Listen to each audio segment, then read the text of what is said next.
Happy Navaratri to all. நவராத்திரியின் 2ஆம் நாள். மலைகளின் அரசனுக்கு மகளா பிறக்கிறாங்க நம்ம பார்வதி அம்மன், ஒரு மனித உருவத்துல.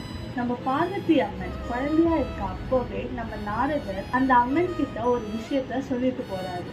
கடுமையான ஒரு தவம் இருந்துதான் நம்ம சிவபெருமான கல்யாணம் பண்ணிக்கிற மாதிரி ஒரு சூழ்நிலை வரும்னு சொல்லிட்டு போறோம். எங்களோட இன்பம் துன்பங்கள் எல்லாத்தையுமே தொடர்ந்து தவம் செய்யறதுக்காக கிளம்புறாங்க. 30,000 ஆண்டுகளாக தவம் புரியுறாங்க சிவன் கிடைக்கணும்னு. அதுக்காக கடும் வெயில், பனி, மழைன்னு சிவபெருமான் அவங்கள திருமணம் செய்யணும்னு அப்படி ஒரு கடுமையான தவம் கொடுக்கிறாங்க.